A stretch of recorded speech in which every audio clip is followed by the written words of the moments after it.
Buenas tardes. Creo que vamos a ir empezando, porque si no, no va a dar tiempo. Todavía hay esta mesa y una más. Eh, a ver, soy Fernanda Somoano. En realidad, yo no estaba prevista en esta mesa de moderadora, pero mi colega Laura Flamant, que era la moderadora, tuvo un problema, entonces pues estoy aquí de bateador emergente. Me da muchísimo gusto que estén aquí. Muy bienvenidos y bienvenidas. Ya en la mañana les habíamos dado un saludo. Un poquito nada más para quienes no, de los ponentes, quienes no saben cómo es la dinámica que estamos siguiendo en las mesas. Vamos a hacer una primera ronda de 10 minutos más o menos.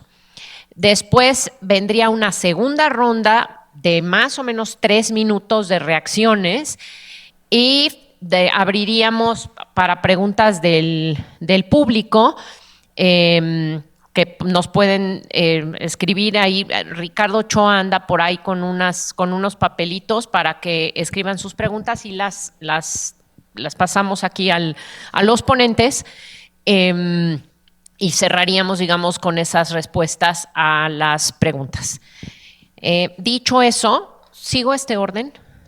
Sí, ¿verdad? Ok, entonces voy a dar la palabra primero a Reinaldo Ortega. Reinaldo Ortega es profesor investigador del Centro de Estudios Internacionales del Colegio de México desde 1998. Su trabajo se centra en política comparada, los estudios sobre transiciones a la democracia, en particular los casos de España y México, elecciones presidenciales, identidades partidistas y relaciones México-Estados Unidos. Pues sin más, profesor Ortega, gracias. Bueno, pues, perdón, profesor Ortega. Les voy cuando les falten 3 minutos, les voy a enseñar este papelito o lo paso así, y cuando literal ya les quede prácticamente nada, pues les pasaré este. Sí voy a tener que ser como pues muy exigente con el tiempo, porque si no nos va a dar tiempo de pues escuchar a todos con calma. Así que ahora sí, Reinaldo, gracias. Ok. Bueno, pues muchas gracias, profesora Somoano. En primer lugar, agradezco al Centro de Estudios Internacionales, a su directora y a los organizadores de estas mesas redondas, seminario en el que estamos celebrando al centro y analizando pues los cambios y las continuidades en el sistema político mexicano. Y va a haber una presentación, pero bueno, vamos a adelantar aquí un poquito. Buena parte del análisis que, bueno, es falso lo que voy a decir, pero de lo que voy a decir ahora, lo publicamos ahora en el nuevo número de foro sobre la política interna, que es un número de aniversario, y ahí hablo, digamos, en extenso, más de los 7 minutos y medio que me quedan, sobre los cambios en el sistema de partidos mexicanos y digamos, de lo nuevo que voy a tratar de decir aquí es plantear unas propuestas muy modestas sobre la representación política y lo que se viene encima, que tiene que ver con la reforma electoral. Y bueno, para avanzar, este es el mapa de los resultados electorales en términos de la elección del 2024. Como pueden ver, si alguien de nosotros dudaba de la construcción de un nuevo partido predominante, pues estas elecciones, como muestran de manera muy gráfica, cómo el partido gobernante y sus aliados pues dominaron en la mayor parte de los distritos de mayoría relativa de una manera pues muy fuerte. Y bueno, el mapa creo que no deja mentir. Estos son los 300 distritos electorales y lo que está en rosa y rojo es lo que ganó la coalición gobernante. La distribución geográfica pues sí es muy interesante y bueno. Y este es el resultado en términos de números de lo que obtuvieron cada uno de los partidos y cómo quedó la Cámara diputados en términos de los 300 distritos de mayoría relativa.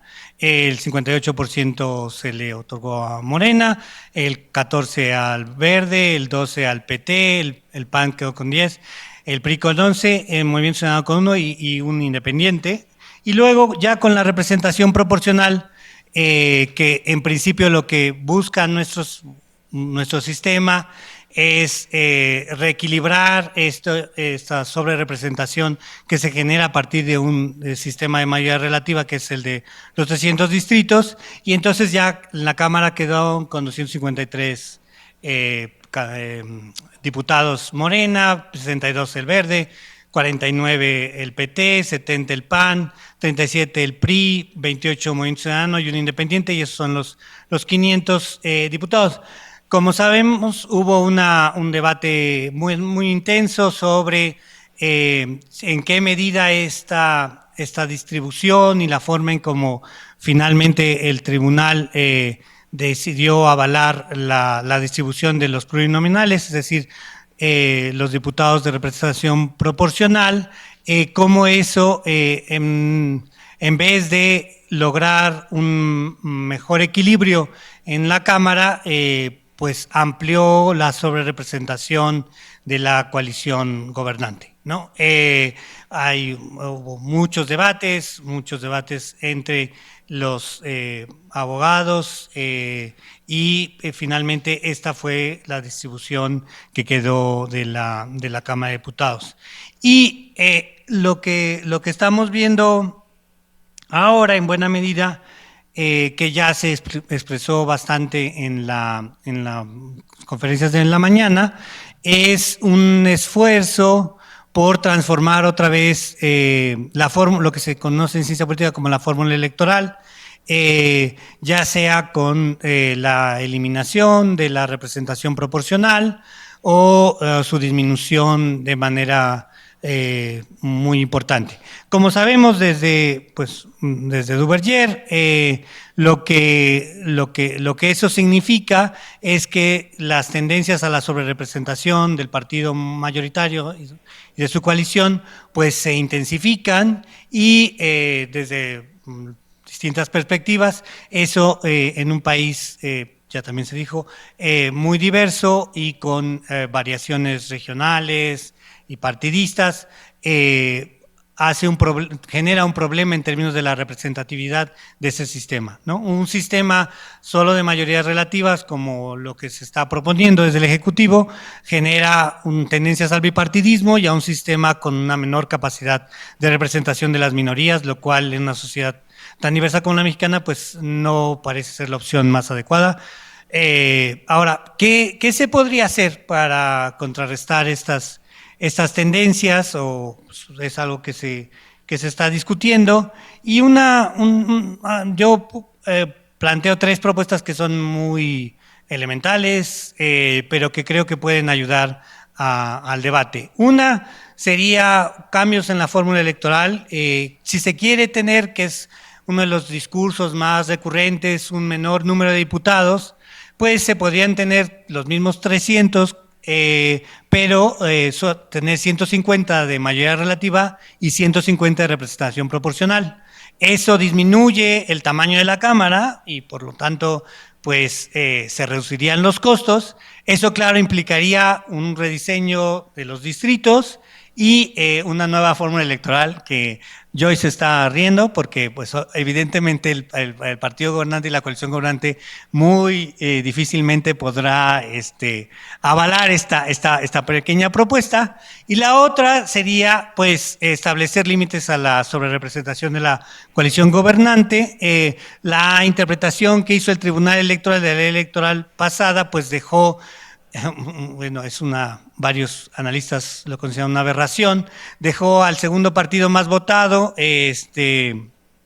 con 5% menos del voto que obtuvo, a pesar de haber ganado el 20% de los votos, pues le tocó el 14.4% de la representación. En cambio, Morena, el Verde y el PT, pues aumentaron su representación entre 6 y 7%.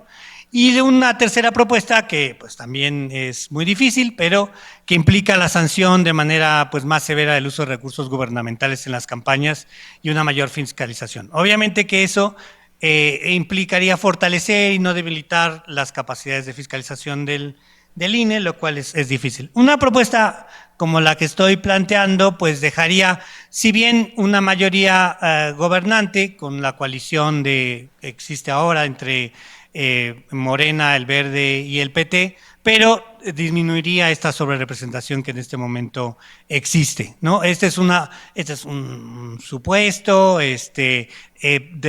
dependería mucho el resultado de pues de cómo se diseñan estos 150 distritos electorales y al final si el tribunal acepta esta representación de 150 diputados de representación proporcional.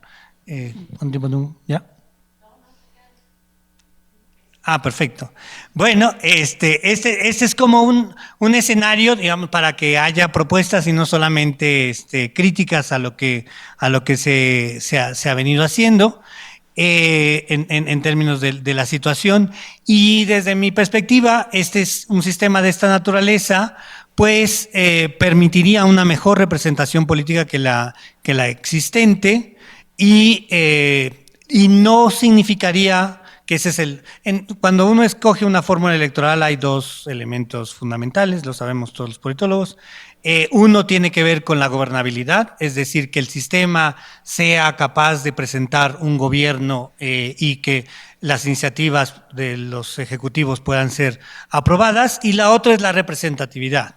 El problema con lo que se está proponiendo es que, sin duda, al sobrerepresentar de manera tan hasta cierto punto burda a la coalición gobernante, pues garantiza pues que se aprueben básicamente todas las propuestas del Ejecutivo, pero mina de manera pues muy significativa la representatividad de ese sistema. Y en ese sentido, pues aumenta las tensiones y la capacidad de ese sistema de procesar los conflictos, que es una de las cosas que debe buscarse en un sistema electoral. Entonces, sin duda, yo creo que los debates que vendrán, pues tienen que ver con esos dos principios y se vería como un retroceso en términos de la representatividad,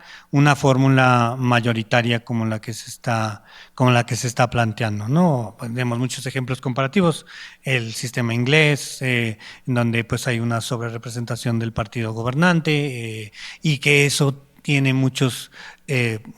generaría muchos problemas.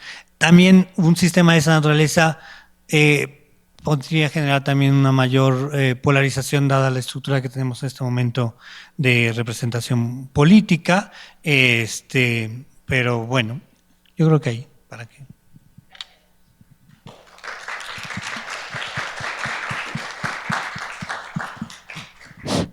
Bueno, ahora voy a dar la palabra a Flavia Friedenberg. Ella es investigadora titular C, de tiempo completo, definitiva del Instituto de Investigaciones Jurídicas de la Universidad Nacional Autónoma de México, miembro del Sistema Nacional de Investigadores nivel 3. Muchas gracias, Flavia. Muchas gracias.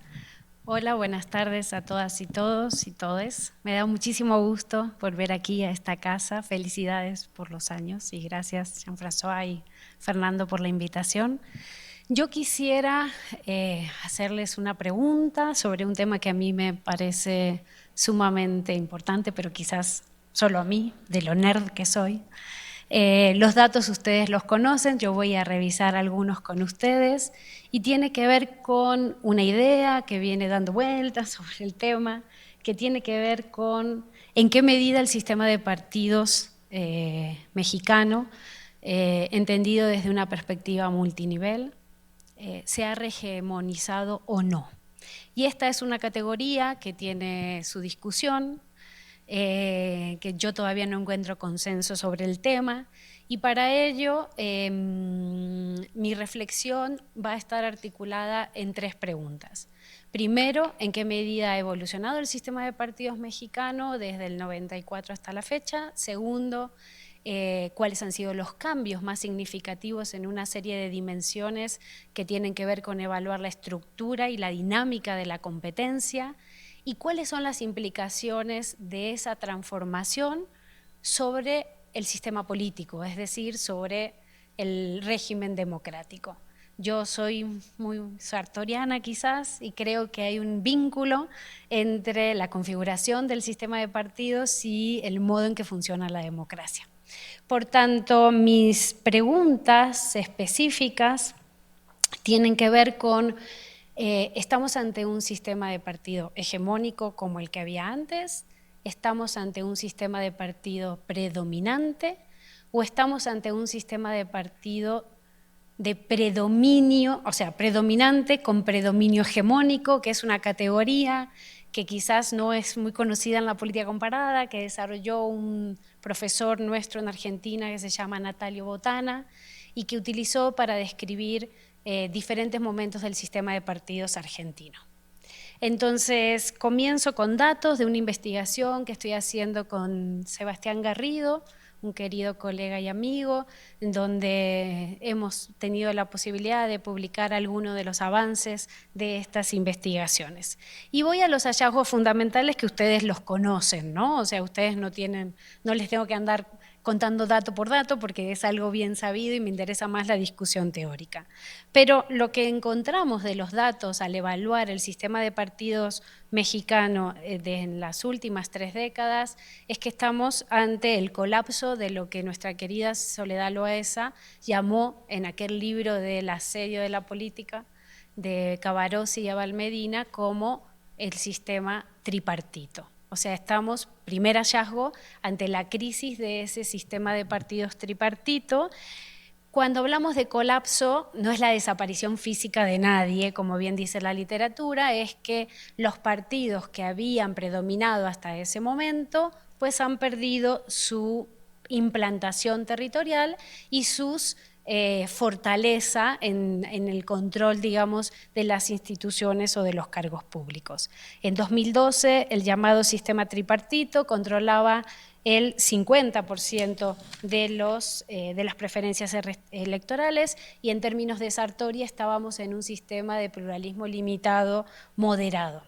En 2018 esa cifra entre los 3 partidos llegó a la dramática cifra de 25% y quizás ahí ya en esa elección crítica comenzamos a entender que estaba pasando algo que genera una erosión de las preferencias hacia esos 3 partidos. Y en el 2024 el colapso se profundizó. Entre los 3 partidos obtuvieron el 18% de las preferencias a nivel nacional, al punto de que uno de ellos, el que hasta ese momento se le consideraba como un conjunto de grupos que se articulaban al lado de la izquierda, solo perdió el registro. Mientras tanto, en un mundo donde nos encanta hablar de la crisis de los partidos y la crisis de representación, otro conjunto de personas crearon un partido político de manera ascendente estrepitosa, que se llama Morena, y que ha conseguido articular no solo las preferencias del electorado, sino que ir institucionalizándose en sentidos formales y en sentidos de pane bianco, institucionalización formal e institucionalización informal. 2014 obtiene el registro como partido, 2018 primera victoria presidencial, saca 53% de los votos y luego tenemos que del 2018 al 2024 se consolida.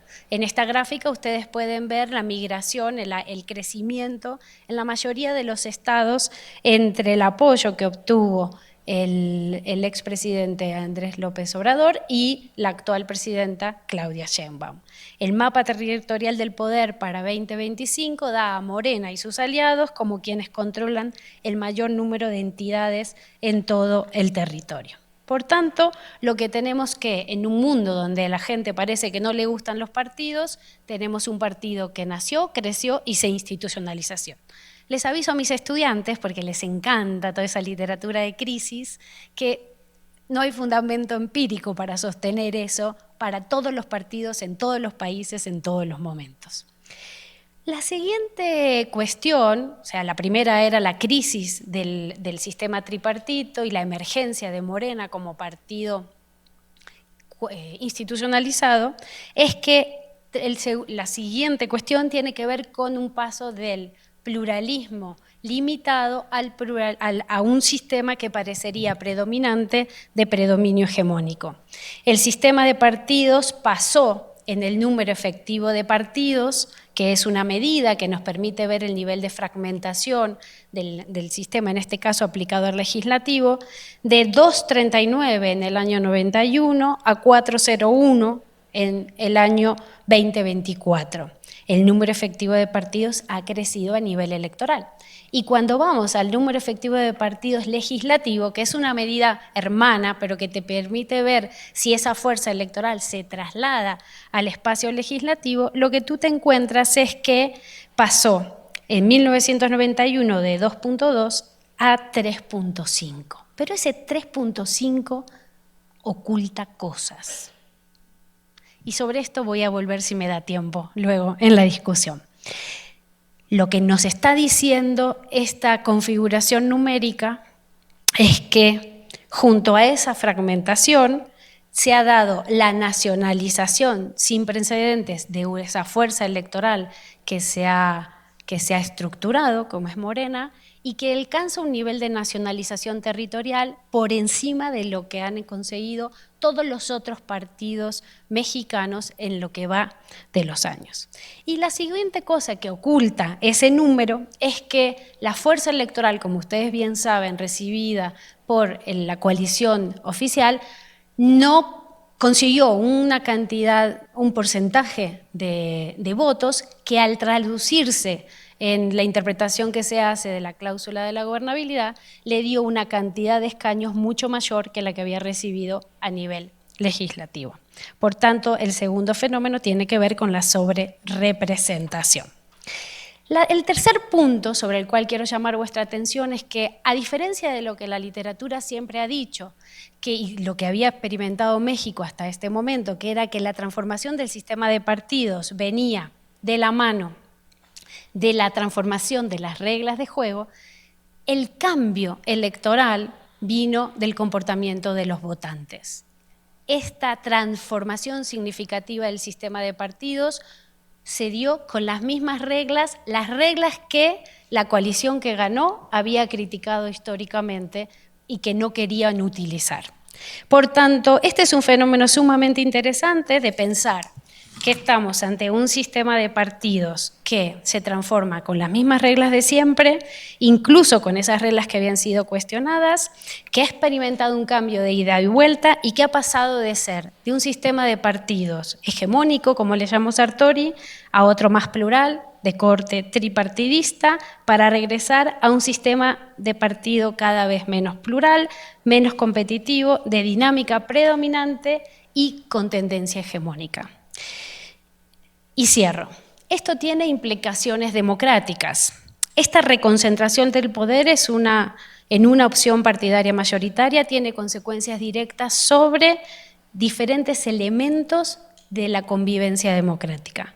La reducción de los niveles de competitividad e incertidumbre electoral, la disminución de los niveles de volatilidad electoral agregada, la reducción de los espacios de diálogo plural, de respeto mutuo y de intercambio entre gobierno y oposición, la centralización en el proceso de toma de decisiones, la reconcentración y ensanchamiento del poder en el Ejecutivo Nacional, la política personalista, clientelar y patrimonialista, que no es exclusiva de este partido, que es una característica del sistema político, y una mayoría legislativa que en Ecuador le llamaríamos de aplanadora, genera desafíos críticos sobre la posibilidad de alternancia en el poder y sobre la posibilidad de que las minorías puedan tener la expectativa de un cambio en el poder.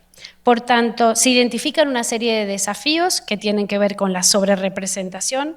Creo que es urgente legislar en eso, sobre los límites legales y la interpretación de cómo se aplica el 8%. Creo que hay que trabajar aún más en el fortalecimiento de las autoridades electorales. En una investigación que desarrollamos presenté en Jurídicas hace unos días, mostré cómo el debilitamiento de los organismos electorales afecta la integridad electoral en una correlación muy significativa de 0,8, o sea que ahí hay mucho que hacer en la relación entre fortaleza, autonomía y profesionalización de los organismos electorales y la integridad electoral, y también afecta la equidad real en la competencia y la posibilidad de la construcción de consensos. Cierro diciendo, y lo vuelvo a reiterar, en un contexto de alta polarización y en un escenario de sistema de partidos de predominio hegemónico que supone la centralización del poder, la disminución de la incertidumbre y la disminución de la competitividad, cualquier intento de reforma electoral es una cosa muy seria. No se cambian las reglas cuando todos los jugadores no tienen las mismas posibilidades de negociar esas reglas. Muchísimas gracias.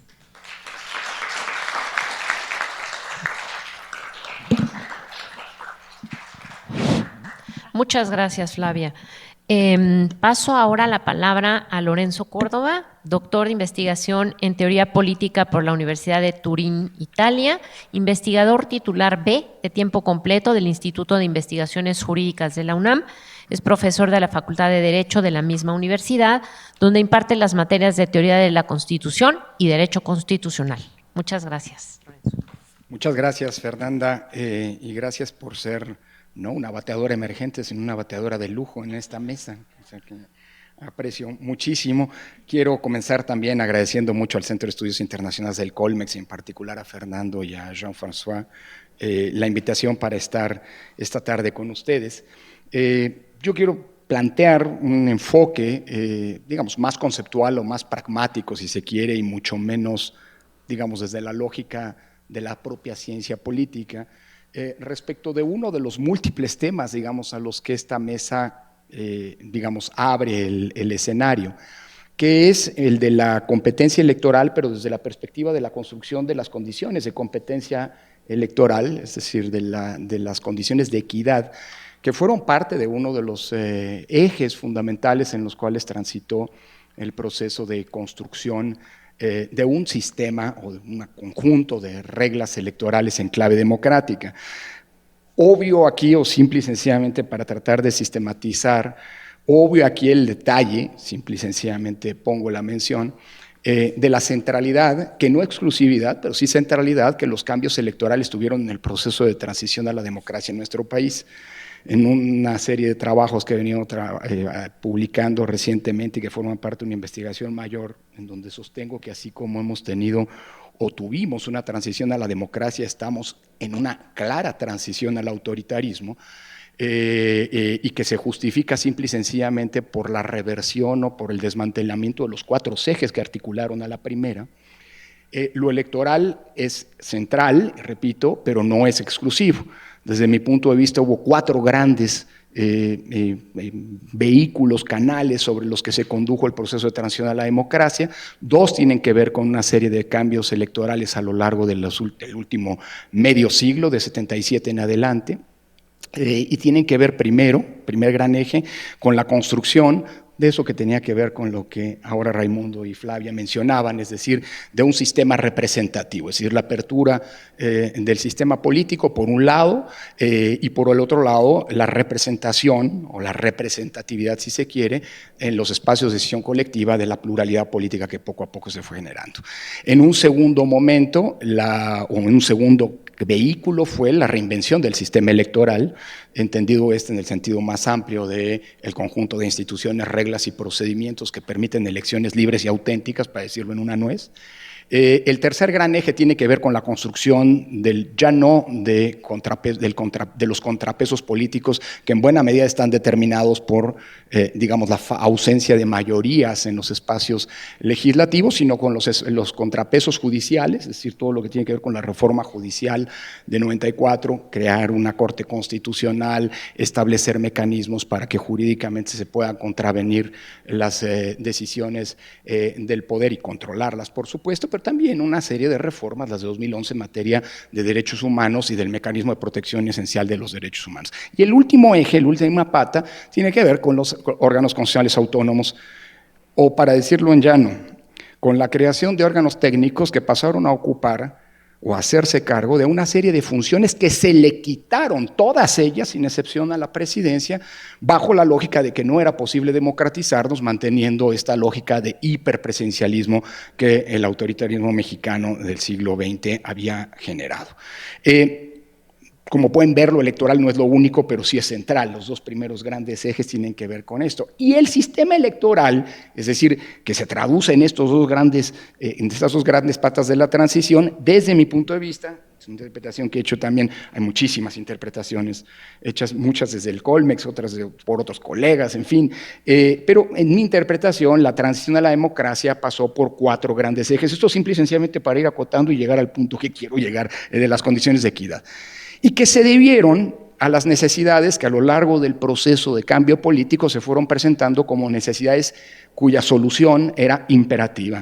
En un primer momento, la primera gran necesidad era la de la apertura, viendo el sistema vertical, excluyente y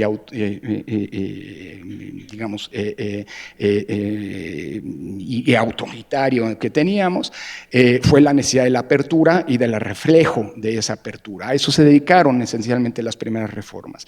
En un segundo momento, sobre todo después de la elección del 88, había que reinventar el sistema electoral y crear los mecanismos que permitieran que el voto fuera efectivamente quien decidiera quién nos representa y quién nos gobierna a partir de las premisas de elecciones libres y auténticas. En un tercer momento, la equidad se colocó en el centro de la atención y buena parte de las reformas, concretamente la de 96, la de 2007 e incluso la de 2014, es decir, las últimas 3 grandes reformas electorales, hicieron, digamos, de la equidad un punto central, digámoslo así, o condicional de la generación de condiciones de integridad democrática. Si no basta que haya elecciones en donde el voto se cuente bien, sino que tiene que haber estas otras condiciones de competencia que es indispensable para hablar de elecciones íntegras y por ende democráticas. Y en un cuarto momento, pero esto explica la nacionalización del sistema electoral, digamos, esta necesidad de generar condiciones homogéneas y sistematizadas, digamos, en las elecciones federales y en las locales, que dio paso con la reforma 2014, insisto, a lo que se conoce como un sistema nacional de elecciones. Esto simple y sencillamente para señalar la centralidad que la construcción de condiciones de equidad en la competencia tuvo en este proceso de transición a la democracia, como uno, no exclusivo, pero sí uno de los engranajes a partir del cual democratizamos el sistema político. Ahora, ¿cuáles fueron esos ejes cuáles fueron esas apuestas o cómo se construyeron esas condiciones de equidad? Bueno, esencialmente a partir de 4 grandes mecanismos. El primero, el que tiene que ver con el financiamiento de la política, y que se centró en un financiamiento público predominante, generoso, distribuido con condiciones de equidad y que permitieran, no equidad entendida como igualdad, sino equidad entendida como la existencia de condiciones mínimas para todos para poder competir efectivamente. Segundo, un modelo de comunicación política equitativo que sustrae de la ecuación medios, democracia, la fórmula del dinero, y utilizando en consecuencia los tiempos del Estado gratuitos distribuidos equitativamente. Tercero, no bastan reglas para el financiamiento, no bastan reglas para acceso a los medios, hay que generar mecanismos de auditoría y de control, es decir, un sistema de fiscalización bastante robusto, aunque es siempre insuficiente y siempre será insuficiente. Sigo diciendo que en México logramos construir el sistema de fiscalización más robusto. Había alguien muy cercano que hace muchos años, mi padre, escribió un artículo diciendo que cómo había osado yo, siendo consejero electoral del IFE, decir eso. Pues lo sigo diciendo y lo sigo sosteniendo. Ustedes muéstrenme un sistema de fiscalización de la política que sea equivalente al que se construyó en México y luego hablamos. No lo hay, no con estos mecanismos. ¿Cuántos órganos electorales en el mundo, olvídense de fiscalizan, si no tienen el poder de trascender el secreto bancario, fiduciario y fiscal? Ninguno, así de sencillo. Y el último punto, la prohibición, que no es menor, constitucional para que los servidores públicos pudieran utilizar los recursos del Estado en la contienda electoral o intervenir con sus actos y dichos en favor o en contra de cualquier partido político o candidatura. Dicho lo anterior, y atendiendo a la propuesta de la mesa, ¿qué ha cambiado de 2018 acá? Bueno, ha cambiado mucho desde mi punto de vista, no desde el punto de vista normativo, porque seguimos teniendo exactamente las mismas reglas que se fueron construyendo con una serie de reformas electorales, pero sí ha cambiado mucho en los hechos. Y creo que los dos grandes puntos de comparación son justamente las dos últimas elecciones presidenciales, las elecciones de 2018 y las elecciones de 2024. Saco aquí de la ecuación cualquier comparación con cualquier referencia a las elecciones judiciales, porque esas a duras penas pueden llamarse o pueden adquirir el título legítimo de elecciones. Estas son elecciones en donde todas las condiciones de integridad electoral se desmontaron, todas, hasta la más básica sobre la que se había construido el ABC de elecciones democráticas, que fueran ciudadanos aleatoriamente escogidos, o en todo caso quienes reciben el voto de los vecinos los que contaran los votos. Hasta eso perdimos. Así que dejo de lado eso, si quieren después podemos desgañitarnos en ese sentido. Solamente dejo anotado una cosa, de cara a una reforma electoral, creo que el primer gran dilema que hay que resolver es qué tipo de elecciones queremos en el futuro. Elecciones que con todos los problemas, como mencionaré, tuvimos hasta las de 2024, o elecciones como las elecciones judiciales.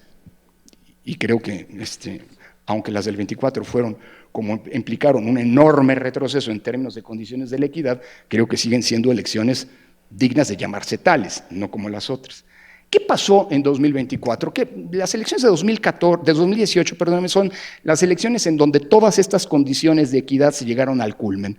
Fueron elecciones en donde todos estos elementos que he mencionado, que formaron parte de la base de la equidad electoral, de la competencia electoral, se plantearon, digámoslo así, en su dimensión más elaborada. ¿Qué pasó de ahí a 2024? Bueno, que a diferencia de lo que había venido construyéndose con enormes dificultades hasta ese momento, tuvimos una intervención sistemática y reiterada, aunque el Tribunal Electoral sigue insistiendo en lo contrario, del presidente de la República en el proceso electoral. Digo, si tener 50 y tantas intervenciones documentadas por las autoridades electorales en los 90 días de campaña no es una intervención sistemática y reiterada, pues no sé qué demonios sea eso. Segundo, una ruptura de las condiciones de equidad temporales. Todas las reglas que se habían fijado, algunas eventualmente absurdas si se quiere, o excesivas, pero que se habían fijado con la lógica de que toda la competencia electoral arrancara en un mismo momento, se rompieron. Y no solo se rompieron, sino que además las propias autoridades legitimaron, convalidando lo que en otro contexto habrían sido actos anticipados de campaña.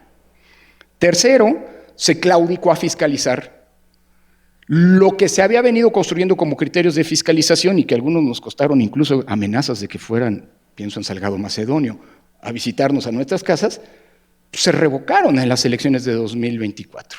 Es decir, se permitió que hubiera candidatos que no habían presentado informes de precampaña, de gasto de precampaña, se permitió con una multa que participaran, se rebajaron todas las multas, a la mitad en promedio de fiscalización, y se fue muchísimo más laxo considerando faltas de forma, faltas que hasta entonces habían sido sustantivas.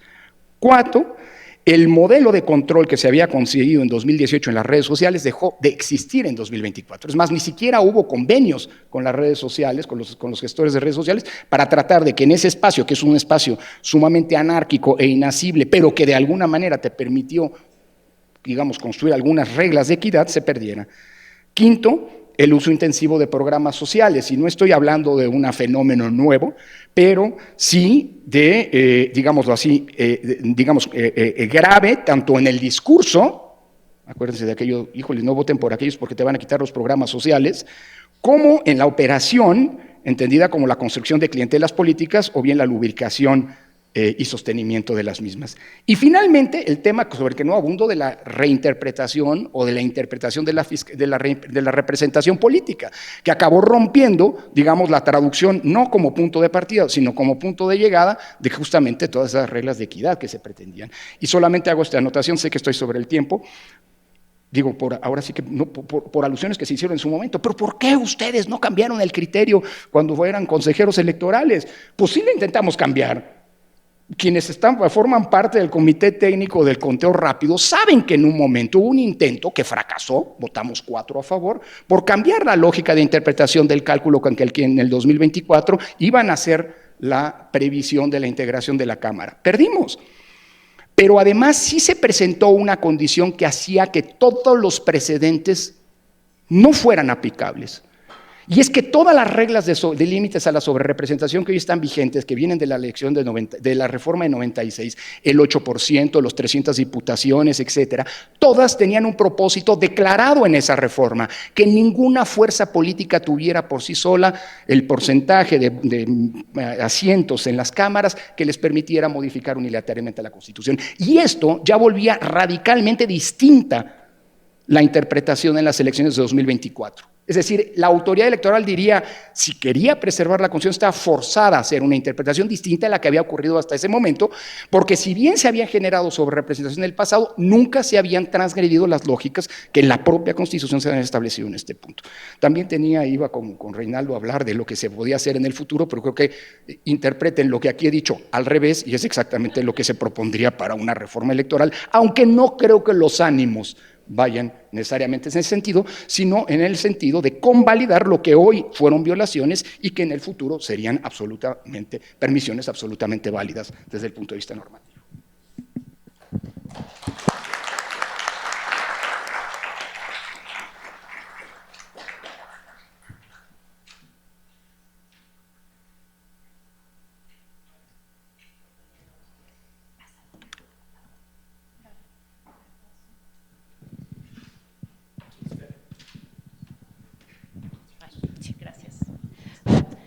Gracias, Ricardo. Muchas gracias, Lorenzo. Doy ahora la palabra a Esperanza Palma. Sí, ahora voy. Doctora en Ciencias Políticas por la Universidad de Notre Dame, profesora investigadora titular C del Departamento de Sociología de la Universidad Autónoma Metropolitana Azcapotzalco, miembro del Sistema Nacional de Investigadores Nivel 2. Antes de darte la palabra, Esperanza, nada más quiero recordar al público, ya me están aquí, la posibilidad de de redactar sus preguntas y escribirlas en estos papelitos que me van a hacer llegar para los ponentes. Muy bien, ahora sí, Esperanza, muchas gracias. Bueno, muchísimas gracias por la invitación a esta mesa tan interesante, especialmente a Fernando y a Jean-François. Les agradezco que me hayan invitado. Y miren, yo le puse a mi ponencia un título que es, pues por supuesto, debatible. Yo creo que aquí vamos a discutir con lo que planteó Flavia Freidenberg y también Reinaldo, porque bueno, la pregunta que yo me hago es, elecciones legislativas de 2024, hacia un sistema de partido predominante, evadía el concepto hegemónico, porque creo, coincido con lo que tú planteabas, pero creo que todavía hubo algunas condiciones de competencia y además, bueno, lo que yo les quiero mostrar es que a nivel distrital, creo que todavía tenemos distintos formatos de competencia. Entonces, bueno, poco lo que yo quiero hacer es discutir también en términos muy sartorianos, que bueno, a partir de que Morena en 2018 ganó las elecciones presidenciales y ya llevan 2 elecciones consecutivas ganando con mayoría absoluta y ahora también en el Congreso, aunque es una mayoría artificial la que tienen porque la coalición obtuvo 55% de la votación y tiene 73% de los escaños, pero bueno, esto ha colocado obviamente varios escenarios posibles de transformación del sistema de partidos. Y creo que, bueno, ya lo dijo Flavia, la cuestión central es cómo el pluralismo moderado que se gestó durante la transición a la democracia está cambiando hacia un sistema de partido predominante, donde tenemos un partido que gana con mayorías absolutas consecutivamente, o tenemos en el corto plazo el escenario de un sistema de partido hegemónico. Esto ya sería en un contexto de elecciones controladas sin un piso parejo para las oposiciones o hasta un nuevo tipo de pluralismo moderado que yo no creo, pero que hay que decir que también algunas colegas lo han planteado, por ejemplo Juan Reyes del Campillo plantea que tenemos un nuevo tipo de pluralismo. Entonces, yo lo que quiero plantearles es que si bien los resultados en las dos últimas elecciones presidenciales muestran una tendencia hacia un formato predominante, o diría Flavia, a lo mejor protohegemónico, yo creo que el análisis de los resultados electorales a nivel distrital muestran la existencia de un electorado aún plural y múltiples formatos de competencia. Entonces, lo que yo creo que estamos observando en los últimos 7 años es, por un lado, sin duda un proyecto hegemónico de Morena, porque es un partido que sostiene una posición antipluralista, una narrativa populista, que además ha crecido mucho territorialmente, digo, de manera legítima, ha cooptado liderazgos priistas, se ha llevado las bases del PRD y, bueno, han impulsado otras acciones de las que no voy a hablar, de captura de instituciones independientes, pero por otro lado, junto con esto, existe, creo, un electorado plural, al menos en buena parte de los 300 distritos, y creo que esto podría servir de base para una recomposición de las oposiciones. Pero bueno, por supuesto, ese es un problema a discutir y a investigar. Entonces, bueno, miren, para fundamentar esto les voy a presentar 2 tablas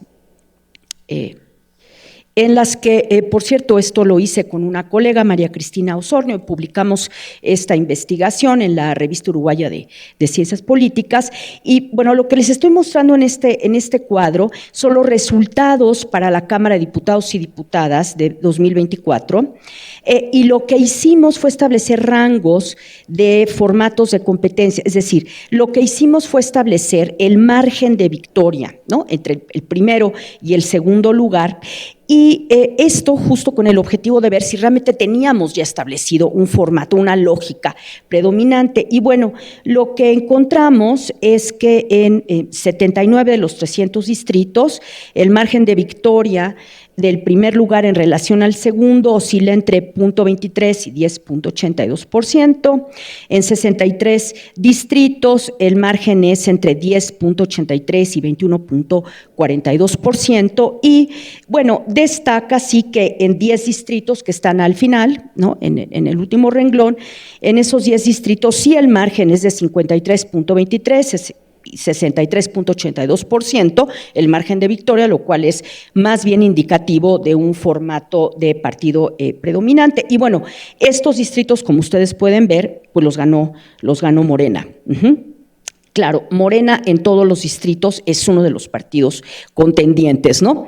Quedó o en primero o en segundo lugar. Pero bueno, fíjense que creo que esta tabla lo que muestra es que, bueno, digamos, no hay todavía en la mayor parte de los distritos un formato predominante bien establecido. Bueno, y después calculamos, y esta es la segunda y última tabla que les voy a presentar, calculamos el número efectivo de partidos por distrito. Y también encontramos varios formatos en los 300 distritos, y en la mayoría se puede apreciar que no hay una competencia claramente predominante. Ahora, debo aclararles que lo que usamos para hacer estos cálculos fue, bueno, el índice del número efectivo de partidos del Laxo-Itaguepera, que miden todos los partidos que compiten en la elección, digamos, tomando su tamaño relativo en términos de porcentaje de votos. Todos los partidos entonces pesan según su tamaño electoral, ¿no? Eso es lo que estamos haciendo con este índice. Hay que decir que si utilizamos otros índices, por ejemplo, el índice Molinar, de Juan Molinar, que él creó en 1991, justamente porque quería analizar elecciones bajo un partido hegemónico. Si utilizamos ese índice, que no les estoy mostrando aquí ese resultado porque ya era demasiada información, bueno, lo que hace es que le da más peso a los partidos grandes, y entonces el índice va a disminuir, ¿no? Es decir, el índice Molinar sí registraría menos partidos en competencia, pero bueno, el número efectivo de partidos, el NEP, de Laxo-Itaguepera, que además es muy comparable con otros países, bueno, lo que muestra, como ustedes pueden apreciar en esa tabla, es que realmente no tenemos todavía formatos predominantes, o incluso tenemos pocos formatos un sistema bipartidista. Entonces, el 49%, hice un comparado ahí desde 2009 a 2024, efectivamente ya lo señalaba Flavia Freidenberg, el número efectivo de partidos de hecho ha aumentado en relación a la elección del 2018, sí, esto es interesante, ¿no? Podríamos pensar, es casi contraintuitivo, ¿no? Que en realidad se ha reducido, pero en realidad si tomamos los resultados por partido, no, la verdad es que ha aumentado el número efectivo de partidos. Entonces, en el 49% de los distritos en 2024 encontramos que hay más de 3.5 partidos en competencia. En 94 distritos que representan el 31.33%, tenemos entre 3 y 3.5 partidos en competencia. Si bajamos más a los otros renglones de este cuadro, lo que podemos ver es lo que les comentaba, que realmente solamente hay 2 distritos que tienen un formato en donde hay entre 1.5 y 2 partidos en competencia y no hay ninguno que tenga un solo partido o 1.5 partidos en competencia. Es decir, no encontramos evidencia de que exista a este nivel de análisis, de que existan formatos realmente de partido predominante. Entonces, en conclusión, tenemos un sistema de partidos en transición que a nivel local muestra distintos formatos de competencia. Y bueno, metodológicamente es importante justamente mostrar estos resultados, porque si nos vamos al análisis de los resultados generales a nivel nacional, la verdad es que eso nos dice muy poco de cómo se está comportando el electorado a nivel distrital. Entonces, con esto cierro, es innegable el avance electoral de Morena y el deterioro electoral de los ahora partidos de oposición.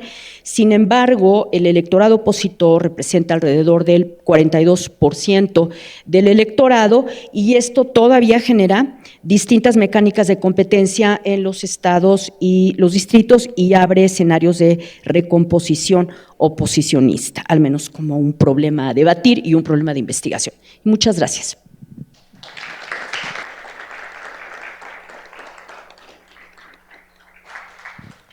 Muchísimas gracias, Esperanza. Por último, doy la palabra a Sergio Béjar, doctor en Ciencia Política por la Universidad de Notre Dame también. Actualmente es profesor y director de la División de Estudios Políticos en el Centro de Investigación y Docencia Económica, CIDE. Gracias, Sergio. Muchas gracias, Fernanda. Gracias a Fernando, a Jean-François por la invitación al CEI, al Colegio de México. Es una mesa muy Notre Dame, lo que me da mucho gusto. Nunca había tenido la oportunidad de estar en un panel con otro estudiante de mi advisor, Scott Mainwaring, entonces me da mucho gusto poder hacerlo por primera vez. Lo que yo les voy a presentar el día de hoy es un poquito más en línea con lo que Esperanza acaba de presentar y tiene que ver con 2 cosas en particular, 2 conceptos en particular. Primero, la competitividad del sistema electoral mexicano y después la volatilidad electoral que existe en el sistema de partidos mexicano. Pero yo quiero hablar un poquito más de la comparación entre el nivel nacional y el nivel subnacional, que me parece que es algo muy importante, que queda de lado en toda esta discusión que existe entre si el sistema de partidos mexicano está cambiando o ha cambiado a partir del 2018 o no.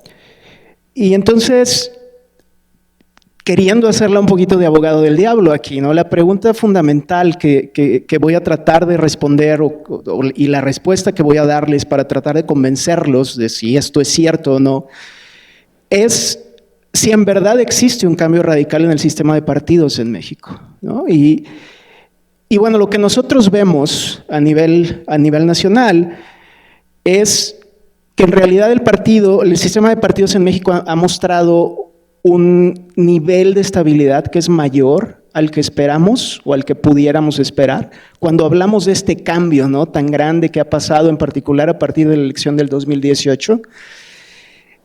Y por otro lado, a nivel subnacional, lo que está pasando en realidad es que el nivel de competitividad electoral se ha incrementado significativamente en los últimos años Y esto obviamente tiene implicaciones súper importantes, no nada más para el análisis del sistema de partidos mexicano y de la competitividad electoral per se, sino también cuando hablamos o tenemos discusiones sobre la rendición de cuentas y la representación política en México, ¿no? Entonces, me parece que es fundamental. Lo que ha sucedido en México es fundamentalmente que a partir del 2018, la gran discusión o donde la discusión está es en si México hoy tiene un sistema de partidos hegemónico o no. Y nos hemos olvidado un poquito de ver no nada más cuántos partidos políticos existen en el sistema, sino cuál es el nivel de volatilidad electoral que existe en ese sistema de partidos, que también es un indicador muy, muy importante cuando hablamos de sistemas de partidos, ¿no? La volatilidad nacional entre 1997 y 2024 en elecciones legislativas es aproximadamente el 14.2%. En la volatilidad, cuando hablamos del nivel subnacional, la volatilidad electoral es mucho más alta, 28.5%. Y lo que esto sugiere es que las preferencias electorales a nivel subnacional o cuando hablamos de estados en particular, se mueven mucho más rápido o son mucho más variables que las preferencias electorales a nivel nacional, ¿no? Y esto obviamente tiene implicaciones bien importantes para la competitividad electoral, tanto a nivel nacional como a nivel subnacional. La fragmentación del sistema de partidos, que es otro dato también importante, es el 31% mayor cuando hablamos del nivel subnacional que cuando hablamos del nivel nacional. Y aquí hay una conclusión que es bien importante. La mesa habla o tiene el interés de hablar sobre el sistema de partidos en México, pero cuando vemos a estos datos de fragmentación y de volatilidad, en realidad lo que nosotros tenemos es 32 sistemas distintos. Hay un sistema nacional, pero cada estado tiene sus particularidades y cada sistema de partidos en los 32 estados diferentes tiene características distintas. Entonces, esto obviamente cuando ya nos ponemos a pensar en esta pintura ya más amplia, es que tenemos estados que son bien volátiles, lo que yo le llamo la geografía del caos. Hay estados como San Luis Potosí, como Morelos, Tamaulipas o Yucatán, donde los niveles de volatilidad electoral son altísimos, y lo que esto significa es que, por ejemplo, en San Luis Potosí los votantes cambian de preferencias o tienen un 61% del electorado que cambia de preferencias de una elección a otra, y esto, por ejemplo, es 4.3 veces más grande que el nivel de volatilidad nacional. Esto tiene implicaciones, voy a hablar un poquito más a detalle sobre esto más adelante, pero tiene implicaciones bien importantes cuando nosotros hablamos de si el sistema de partidos mexicanos en realidad está cambiando o no, ¿no? O si el sistema de partidos mexicanos, más específicamente, es en realidad un partido de sistema hegemónico o estamos todavía un tanto alejados de poder hacer esa conclusión, ¿no? Estos niveles tan elevados de volatilidad electoral tienen o resultan en un problema de representación política que obviamente nos lleva a tener gobiernos que no tienen mandatos claros. ¿Okay? El hecho de que los votantes estén cambiando de partido político de un día para otro frecuentemente, pues obviamente tiene implicaciones importantes tanto en la representación como en la rendición de cuentas, ya lo dije. Pero otra cosa que es también bien importante es que cuando tenemos un nivel de volatilidad tan elevado, calcular o hacer predicciones sobre la conformación de las legislaturas a nivel local es una tarea bastante complicada. Y la última implicación que tienen estos niveles de volatilidad tan altos es que las coaliciones electorales se vuelven muy inestables. Es decir, una vez que llegan a la legislatura, pues fácilmente se pueden romper, lo que en consecuencia puede tener efectos también importantes en la política pública que implementen esos gobiernos. Luego tenemos estados que son mucho más estables. Tenemos el caso de Guanajuato, tenemos el caso de Querétaro, estados del centro, en donde las tasas de volatilidad electoral están entre el 12 y 15%, es decir, tenemos electores con preferencias mucho más estables.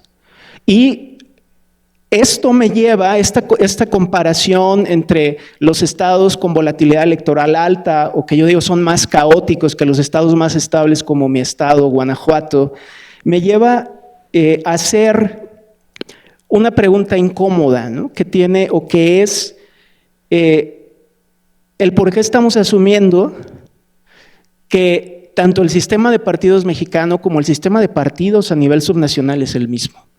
Yo creo que no podemos hablar o no podemos tomar conclusiones, no podemos dar conclusiones solo mirando a los datos a nivel nacional. Sí, los datos a nivel nacional nos dan una pintura clara de lo que sucede a nivel agregado, pero en un país tan heterogéneo como es el país, como es nuestro país, como es México, debemos de hacer análisis que van mucho más allá del nivel nacional antes de llegar a conclusiones concretas sobre el sistema de partidos. Esta es una investigación todavía bastante verde que estoy haciendo con un estudiante del doctorado en el CIDE, pero estas tasas tanto de volatilidad electoral como de fragmentación son aún mayores cuando nosotros nos vamos a las elecciones municipales, ¿no? Entonces, no nada más hay una diferencia en términos del nivel nacional contra el nivel estatal, sino también del nivel nacional contra el estatal, contra el municipal. Las elecciones a nivel municipal son todavía muy competidas y en la gran mayoría de los casos existen aproximadamente 3 partidos políticos cuando hablamos de los municipios que tienen oportunidad real de ganar las elecciones. Ustedes podrán decir, ok, ¿y eso qué nos quiere decir? Hoy en día existe una discusión muy amplia en México de si estamos en un proceso de retroceso democrático. Y ya lo comentó Lorenzo, parece efectivamente, hay muchas evidencias de que estamos en ese proceso, hemos entrado en ese proceso, pero estos datos de competitividad electoral a nivel subnacional y de la volatilidad tan alta que existe en las elecciones a nivel subnacional, estatal y local, son en realidad un dato que es muy importante. Cuando nosotros pensamos en la transición a la democracia que sucedió en el año 2000 y nos vamos un poquito más atrás, en realidad lo que pasó en México fue que los partidos de oposición comenzaron a ganar elecciones a nivel local. La competitividad o los niveles de competitividad con todas estas reformas que existieron en los años 90 se empezaron a incrementar y dieron oportunidad a que desde abajo, desde el municipio, partidos de oposición empezaran a ganar elecciones. Es decir, no todo está perdido. Estamos en un proceso de transición en el que en realidad, si vemos estos datos a nivel subnacional con cuidado, no podemos decir que nos vamos a hacer una autocracia o que vamos a hacer una autocracia dentro de los próximos 6 o 10 años. Estamos todavía en el proceso, a inicios de este proceso, y todavía existe la oportunidad para ser un poco positivo aquí, y todavía existe la oportunidad de que con estos números y con estos niveles de competitividad electoral se dé reversa a todas estas condiciones que están afectando al nivel democrático de nuestro país, ¿no? Entonces, yo creo que los datos a nivel agregado son importantes. son muy valiosos, pero cuando hablamos de competitividad y cuando hablamos del sistema de partidos en general, también debemos de mirar al nivel subnacional, porque es de ahí de donde viene, o de acuerdo a la experiencia mexicana, es de ahí donde surgió la transición democrática. Muchas gracias.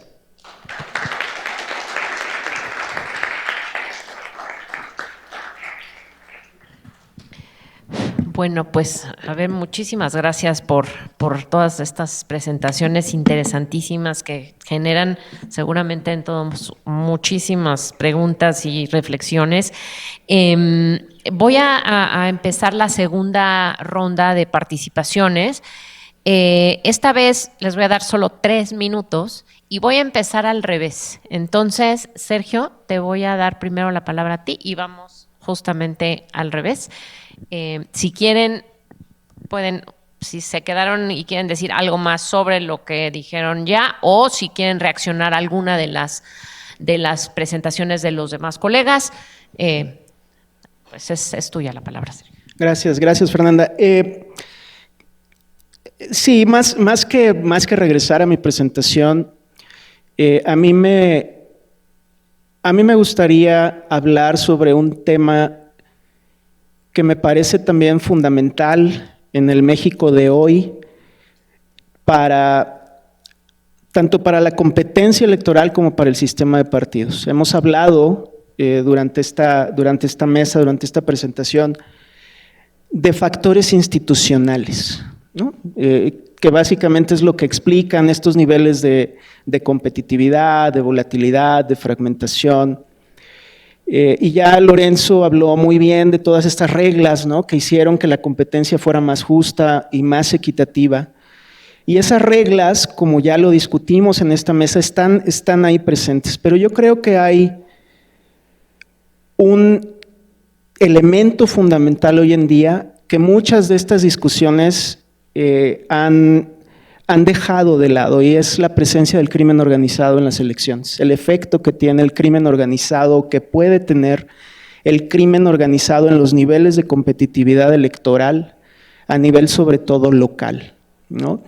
Y eso hemos hablado de la reforma electoral, ¿no? Se habla de la reforma al sistema judicial mexicano, y cómo estas reformas constituyen o son un retroceso para nuestra democracia, pero yo creo que la presencia del crimen organizado en la política es un tema realmente muy importante, porque a nivel local, organizaciones del crimen organizado son quienes controlan quiénes son los candidatos, por qué partido van y por quién deben de votar los electores, ¿no? Entonces, cuando pensamos en estas cosas, en realidad ya no es necesariamente una competencia programática o clientelar entre partidos políticos, sino es más bien una competencia entre cárteles del crimen organizado que deciden qué gobiernos poner, dónde ponerlos, cómo ponerlos y qué van a hacer, ¿no? Y eso obviamente cuando pensamos en competencia, cuando pensamos en partidos, pues es un elemento que realmente puede llegar a definir, ¿no?, todo lo que suceda en este contexto electoral en los próximos años en nuestro país. Lo institucional es importante, pero yo creo que nuestro país hoy en día tiene ese punto en particular que es, o que puede ser muy, muy negativo, no solo para la competencia electoral, sino para la democracia en general. Muy bien. ¿Esperanza? Sí, gracias. Bueno, yo quisiera retomar la pregunta con la que me quedé y que Sergio planteó, que es cómo se podrían recomponer las oposiciones en este contexto. Y bueno, yo creo que las oposiciones partidistas, no hablo de otras oposiciones porque hay muchas otras oposiciones sociales, pues tienen un contexto muy complicado, ¿no? Entre otras cosas porque creo que se enfrentan a un proceso de incertidumbre en las reglas del juego, y en donde la democracia misma también está en disputa, ¿no?, su significado. Y es curioso, si es un contexto como parecido al de las transiciones a la democracia, pero no de las que hablaban O'Donnell y Schmitter, pero un poco al revés, ¿no? Como que sí hay una incertidumbre en relación a cuáles van a ser las nuevas reglas del juego. Bueno, algunas ya son bastante claras, otras todavía no, ¿no? Está ahí en juego un poco la reforma electoral, pero bueno, en este contexto, ¿qué pueden hacer? Y bueno, me quiero centrar en este tema de lo local, porque yo creo que efectivamente una de las cosas que pueden hacer las oposiciones partidistas, y a pesar de todo su desprestigio, sobre todo algunos partidos más que otros, ¿no? Creo que el PRI está más desprestigiado y está mucho más deteriorado electoralmente y políticamente que el PAN, o que Movimiento Ciudadano, que no es un partido de la transición, el PAN sí. Pero yo creo que lo local es muy importante y también las elecciones para el Congreso. Yo creo que buscar la presidencia, francamente, no tiene mucho sentido ahorita para las oposiciones partidistas. Claro, no pueden decir que no van a participar o que van a perder, pero yo no creo que en mucho tiempo vayan a poder recuperar la presidencia. Y nada más, miren aquí, quiero recordar el caso reciente de Veracruz. En las elecciones locales de este año, pues Morena sufrió un relativo retroceso, ¿no? Pasó de controlar 87 a 71 municipios, pero además ahí no pudo concertar una alianza con el PT, con el Partido Verde en 167 de 212 municipios, o sea, no fue en todos los municipios en alianza. Entonces, como dice un artículo publicado en Nexo recientemente de Isela González, pues la verdad es que estas elecciones muestran que Morena no es invencible, por lo menos en algunas regiones, y los triunfos no son inerciales, y la reconfiguración del poder municipal es independiente de las dinámicas nacionales, que creo que es lo que tú estabas planteando, Sergio. Entonces, bueno, me quedaría un poco con esa reflexión, ¿no? De qué pueden hacer las oposiciones, creo que va por ahí, y que de nuevo sí es una estrategia además que retomarían de la transición a la democracia, porque crecieron de manera local, y la verdad es que la presidencia fue algo que llegó al último de un proceso muy largo de transición. Gracias. Muy bien, Lorenzo.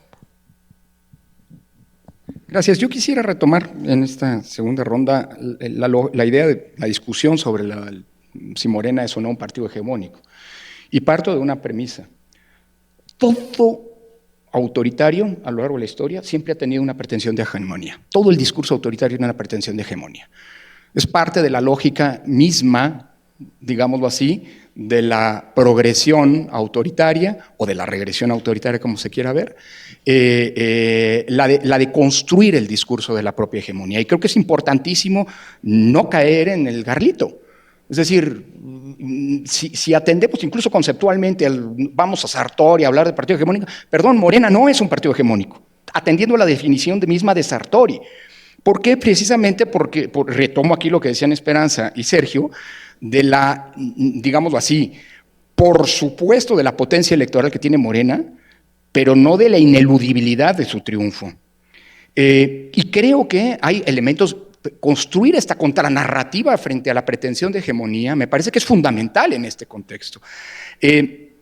Porque de otra manera es como claudicar, digámoslo así, y legitimar esa pretensión. Datos. Bueno, de alguna manera lo decía Esperanza, y por cierto, parto de la premisa de 24, ¿no? Que desde mi punto de vista sean las elecciones, y por eso hice un statement al principio de sacar las elecciones judiciales, porque eso son otro bicho, son otra cosa. Que las elecciones más desequilibradas e inequitativas de los últimos 25 años hayan sido las del 24, lo sostengo. Y lo reitero. Eso, no obstante, no las vuelve ni antidemocráticas, ni mucho menos son elecciones que niegan, digámoslo así, la vocación pluralista de la sociedad mexicana. De nuevo en el discurso antihegemónico, lo decía Esperanza, sí, Morena tuvo el 55%, Morena y sus aliados tuvieron el 55% de los votos, pero hubo un 42, casi 43% de votos que fueron en contra de Morena. Y sí, el 55% votó por ellos. Pero eso no significa y no se traduce y no nos debe hacer caer en el garlito de la hegemonía por el hecho de que tengan una mayoría calificada en las cámaras de diputados. Porque como lo ha evidenciado José Woldenberg, por cierto, no habíamos tenido una sobrerepresentación de 20 puntos respecto de la votación obtenida y las diputaciones que se obtuvieron desde 1952, Cuando había el sistema de partidos eran 3 partidos, porque el PARM todavía no obtenía el registro. Segundo dato, lo mencionaba ahora Esperanza, y en corto le digan, a ver, las elecciones de 2025, no las judiciales, las políticas, Durango y Veracruz. Es decir, una coalición hegemónica que se fragmenta y que decide el PT ir solo, una coalición hegemónica que probablemente en el 27 implique que el otro gran aliado vaya a correr solo en San Luis Potosí, como anticipaba Sergio, digamos, o sea, por las razones que sea, si quieren por la ley contra el nepotismo o lo que sea. Es decir, eso habla claramente de un partido que no es invencible, y un partido hegemónico es por definición un partido invencible en las urnas. Y termino con un punto adicional. Y aquí es nada más atemperar el optimismo de Sergio, y no es que no quieras terminar con un dejo de optimismo. Decía Sergio, está iniciando la regresión autoritaria. Puta, ya lleva un buen rato Sergio, y creo que están a más de la mitad del camino. Lo único que falta es la reforma electoral, pero por eso vuelve tan relevante el tema de la reforma electoral, porque con un sistema electoral en donde ese pluralismo no tiene capacidad de expresarse, entonces ahí sí ya se perdió todo. En un sistema electoral en donde el control absoluto de las elecciones, del cómputo de los votos, como ocurrió en la elección judicial, está en manos, digamos, de una autoridad electoral o no confiable o subordinada a los intereses del gobierno, pues nos vuelve a las épocas en las que los resultados no son confiables, y por mucho que tengas esa pluralidad, que de lejos habla, digamos, de un sistema hegemónico, de partido hegemónico, pues me parece que es sumamente delicada, ¿no? Porque es justo una reforma electoral tan importante para lo que viene, es justo la reforma electoral lo que puede volver irrelevante el pluralismo y la volatilidad que está allí, que coincido con ustedes, pues hace tener esperanza hacia adelante, ¿no? Flavia. Bueno, yo comienzo diciendo que en ningún caso dije, por si se malinterpretó, de que el sistema actual es hegemónico. Digo por las dudas. La categoría de sistema predominante con pretensión hegemónica se define por ser una categoría intermedia que se da dentro de la democracia. El sistema hegemónico ya descarta estar en democracia, que pone en discusión o tensión la legitimidad democrática formal, es decir, hay elecciones competitivas, hay pluralismo numérico en el número efectivo de partidos, hay ausencia de fraude masivo, pero al mismo tiempo hay prácticas de control de recursos estatales, ventajas competitivas sistemáticas y asimétricas y mayorías calificadas. Por tanto, se distingue del sistema de partidos predominante clásico de Sartori, porque, claro, la oposición allí tiene recursos para competir, y se distingue del sistema de partidos hegemónico porque en este no existe ninguna competencia real. Y me parece tan fascinante lo que plantea Sergio respecto a la discusión de cómo interpretamos el sistema de partidos en términos multinivel. México es un excelente laboratorio para ver, no sé si son 32 sistemas de partidos, como dijiste, pero sí hay al menos mini sistemas de partidos en cada distrito. Quizás son muchos más. Ahora, esa lógica multinivel, para mí, en lo personal, esconde algo, lo que estamos viviendo, y es una tensión que ya lo habíamos visto en el sistema de partidos chileno, entre el formato de la competencia y lo que las mediciones clásicas, ahí yo soy deudora de Laxo y Tagapera, Rodrigo Salazar acaba de hacer una discusión sumamente interesante aplicando diferentes formas de calcular el NEP para ver si tenemos un problema de herramienta más que de realidad, digamos. Pero lo que yo estoy percibiendo, por lo menos a nivel legislativo nacional, es que el número efectivo de partidos o las mediciones tradicionales que usábamos para medir fragmentación y competitividad y demás a nivel legislativo nacional dan un número que no se corresponde a cómo es la dinámica de la competencia. Y esto mismo lo vimos, repito, en otros casos, como el chileno, donde el número efectivo de partidos, en este caso te está dando 3, pero la lógica coalicional que surge a partir de la interpretación de la sobrerepresentación no te da esa dinámica de la competencia, porque un 3 es pluralismo limitado. Y esto no es pluralismo limitado a nivel legislativo nacional. Ahí coincido con Sergio, claro, y con Esperanza, puede ser que, y es que a nivel de distritos o a nivel de estados, aunque controlan 23 de las 32 gobernaturas, puedas tener una realidad distinta. Jamás interpretaría lo que funciona a nivel nacional como si fuera la única manera de entender el sistema de partidos. Nunca lo haría viniendo de donde vengo, de un pueblo muy chiquito de la provincia de Buenos Aires. Pero sí es cierto que hay para mí una tensión entre lo que los números están diciendo y la dinámica de la competencia. No es hegemónico y no sé cuánto hay que esperar para saber si es predominante. ¿Qué? 4 legislaturas, diría Sartori, o cuánto tiempo tiene que pasar para que podamos decirle es esto y no es lo contrario. No sé si va hacia un nuevo pluralismo, capaz que sí, yo no soy futuróloga, ¿no? Con suerte politóloga, pero lo que sí es cierto es que así como lo estamos mirando y analizando, creo que hay un desafío importantísimo en términos de las herramientas que estamos usando para evaluar los sistemas de partidos. Y por supuesto que la sociedad mexicana es mucho más pluralista que lo que te está diciendo este análisis respecto a la estructura y a la dinámica de la competencia, y por supuesto que todavía, no sé después de esa reforma electoral que dicen que va a ser, porque desconozco qué es lo que se va a reformar, por lo menos yo no sé qué es lo que van yo no he visto ningún proyecto, por ahí ustedes sí, pero yo no he visto, pero sí, pero yo no conozco, digamos, yo soy empirista, miro y hablo sobre lo que leo, pero digamos que por supuesto que en este momento no. Si bien hay erosión de algunos de los componentes básicos del funcionamiento del sistema político, el sistema de partidos no lo está mostrando. Lo que yo estoy viendo es que hay un sistema que te está diciendo unas cosas en términos numéricos, que la manera de hacer política funciona de manera distinta. Y me parece que es sumamente interesante, como nerd de los sistemas de partidos, para seguir estudiándolo en el futuro.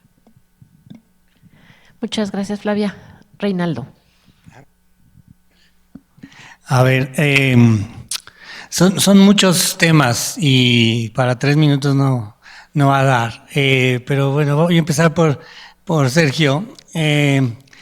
Estaría de acuerdo con que hay una diferencia entre el sistema nacional y los estados. Sin embargo, y creo que ese es el tema, o uno de los temas más importantes, para analizar cualquier sistema político, sistema de partidos, hay que ver las dos partes, la fórmula electoral y el sistema de partidos local. Entonces, lo que demuestras en el gráfico, pues sí, es que en el Bajío, en Guanajuato, en Querétaro, hay un sistema de partidos que estructura esa fórmula electoral de tal forma que pues el PAN tiene capacidad de competencia, lo mismo que Movimiento Ciudadano en Jalisco o en Nuevo León. Eso, digamos, eso es lo que en realidad se ve reflejado.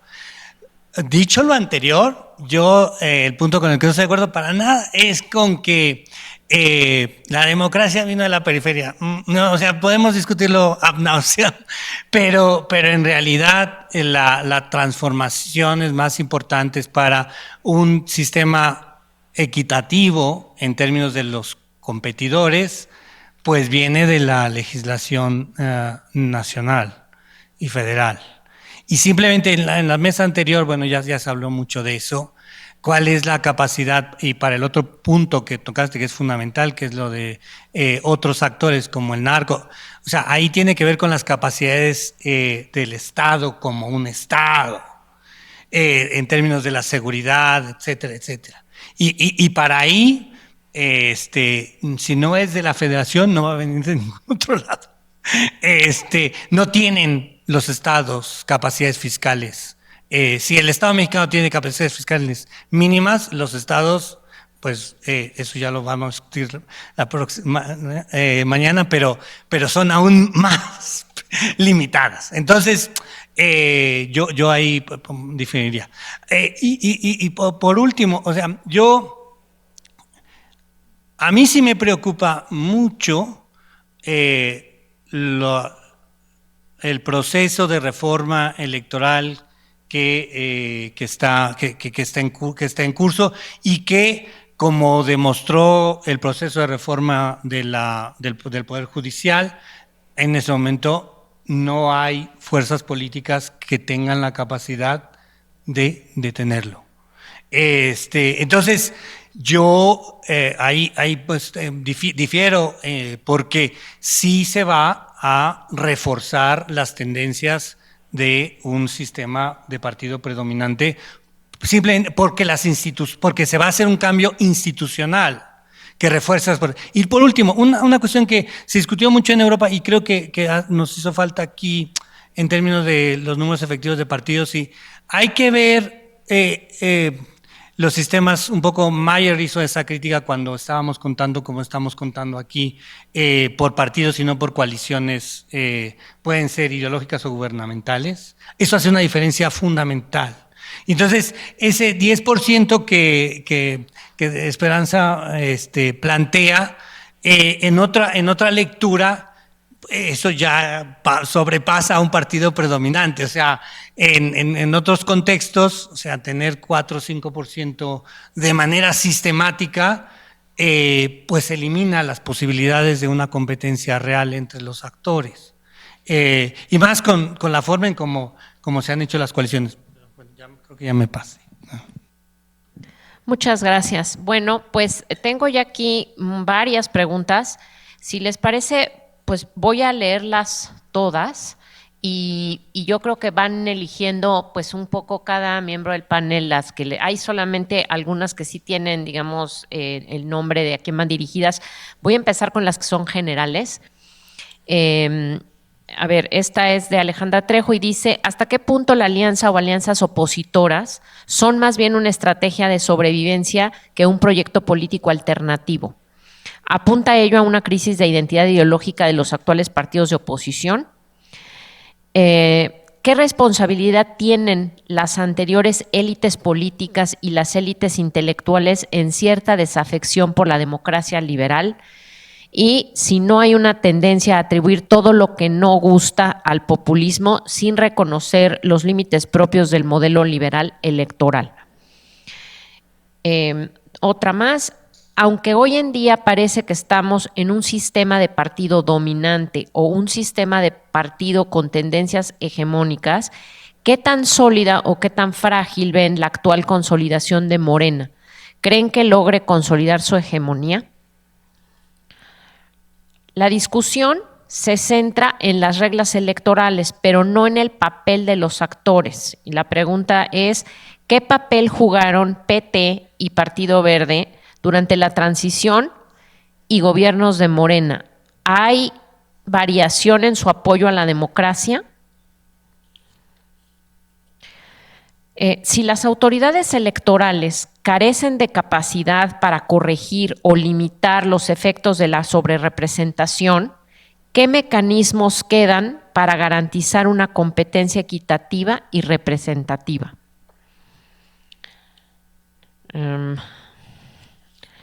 A ver, y ahora van algunas para algunos ponentes. Hay una que supongo que esta es para Reinaldo. Dice: tras las elecciones de realineamiento crítico del 2018 y el 2024, se observa una identidad partidista fuerte de Morena y en ese sentido es un partido cada vez más institucionalizado. Para Esperanza, ¿cuántas capitales tienen sistema de 3.5 partidos? ¿Y es condición decisiva para evitar un sistema de partido hegemónico? Y para Sergio dice: ¿a qué se debe que a nivel municipal exista mayor competitividad que a nivel nacional? ¿De qué manera se puede fortalecer el sistema de partidos y la integridad electoral del crimen organizado? Para Flavia, ¿cuáles son los retos en la fragmentación en el sistema de partidos? Y esta creo que también es para Sergio, dice, ¿es el nivel municipal la mejor unidad de análisis para comprender el pluralismo político mexicano? Porque a ese nivel el rol simplificador de los partidos parece perderse y estos institutos parecen menos vehículos para corregir candidaturas sin importar el carácter ideológico programático de los partidos, cosa que sí parece suceder conforme aumenta la unidad territorial. Bueno, entonces, si quieren, empiezo con Reinaldo y vamos en el orden rápido, original. la pregunta que se hizo directamente sobre la identidad partidista y en qué medida esto significa un partido gobernante, es decir, Morena, más institucionalizado. Hay dos niveles de análisis que aquí también están en juego. Uno es los individuos, es decir, los votantes. Y ahí, como dijeron la mayor parte de los panelistas, estoy de acuerdo, o sea, hay una diversidad en términos de las identidades políticas y partidistas en México.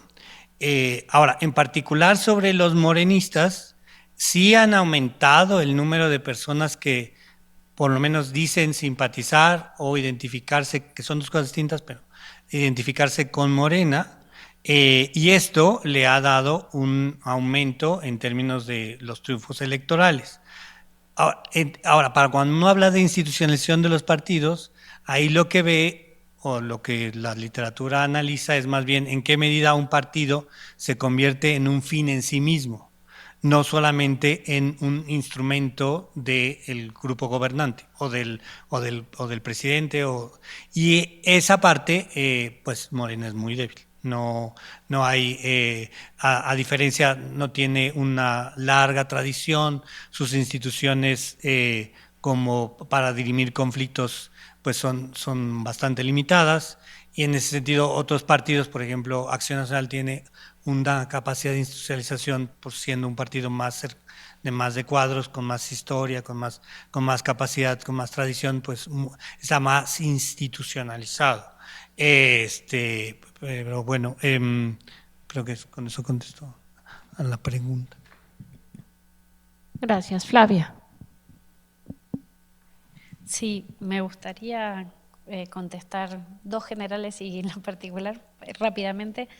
Creo que siempre las alianzas son estrategias de supervivencia, o sea, nadie que crea que pueda ganar solo se va a aliar.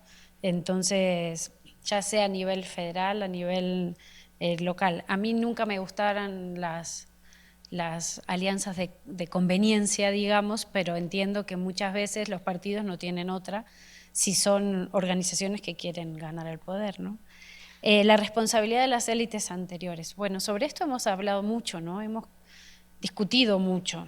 Yo creo que hay de todo. Habrá gente que sí es responsable, sobre todo las que tomaban decisiones gubernamentales respecto a gobiernos democráticos que no pudieron satisfacer las demandas de la ciudadanía en términos de bienestar, en términos de seguridad. Eso pasó en México y pasó en todos lados. Que se asocie la manera de actuar de los gobiernos con el sistema político, o se asocie o se evalúe a la democracia por lo que hicieron los gobiernos electos democráticamente, creo que es una discusión interesante, ¿no? Muchas veces le culpamos a la democracia de cosas que no son de la democracia, que son de los gobiernos que mal elegimos, digamos. Y eso no solo pasa en México. Acá está Juan, lo estoy mirando en este instante, pienso en Argentina y digo, bueno, cuántas cosas hemos hecho mal para luego que nos resulten electos ciertas personas que uno pensaría que quizás es extraño que estén en sus posicionamientos gobernando un país. Entonces, creo que ahí siempre va a haber una responsabilidad por políticas que se hicieron quizás de buena fe y que tuvieron efectos que no eran lo que se esperaban, y creo que hay una deuda social importantísima, no solo en México, sino en todos los países, respecto a la ciudadanía, ¿no? Y con relación al tema de la fragmentación, A mí me parece sumamente interesante la discusión sobre la fragmentación. Para mí la fragmentación supone pluralismo, pero también entiendo que muchas veces no sé cuál es el punto de equilibrio para una fragmentación adecuada de las instituciones. O sea, si tú tienes sociedades plurales, diversas, lo más natural es que esa fragmentación y esa diversidad social se traduzca institucionalmente. Depende del tipo de sistema electoral que tengas. Pero bueno, si tienes un pluralismo excesivo, y no estoy hablando del mexicano, si estoy hablando de cuando tú tienes 23, 25 partidos, como hemos tenido en países latinoamericanos, entre comillas, ese excesivo pluralismo muchas veces, si está mal el diseño institucional, no te garantiza gobernabilidad. Entonces, Nolen siempre decía, ¿no?, la necesidad de valorar los sistemas electorales en función del nivel de representatividad, es decir, el nivel de pluralismo y esa fragmentación plural de la sociedad que se traduce en las instituciones, y por otro lado generarle condiciones de eficiencia y de gobernabilidad. Encontrar el punto perfecto es muy difícil. Yo creo que todavía todo lo que hemos estudiado de sistemas electorales y sistemas de partidos, al menos en América Latina, no nos permite establecer teorías de alcance medio que digamos, esto es lo que funciona en todos lados, ¿no? Un excesivo pluralismo llevó a gobiernos y a legislaturas, no sé, en España, que llevaron a golpes de Estado y a crisis muy fuerte. Entonces, yo creo que hay un problema que tenemos, es que muchas veces tenés ese pluralismo en la sociedad, no se traduce en partidos que representen todo ese pluralismo y que entren al sistema, quizás, a la distribución de los escaños y a las instituciones, partidos que no tienen toda esa representatividad que podrían llegar a tener, y lo vemos cuando sí entran, no sé, cómo pasó con el movimiento indígena en el Ecuador, que consiguieron esa fragmentación y esa pluralidad, traducirla en una organización que llegó a la institución.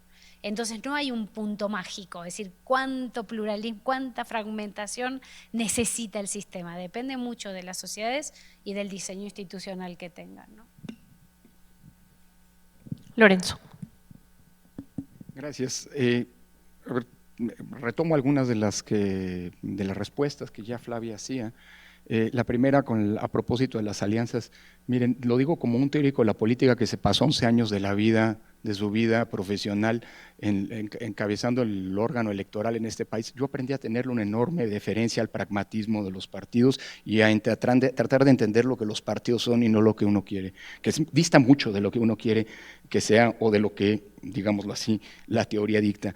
Y desde ese punto de vista coincido con esto, las alianzas van y vienen. Sí tenemos en un contexto, es lamentable que las alianzas que hoy tenemos sean alianzas con un casi nulo contenido programático, y hablo de unas y otras, no hablo nada más de la alianza opositora, digo que tiene que ver el Morena con el PT, que por cierto, cuando le salvó el registro el PRI,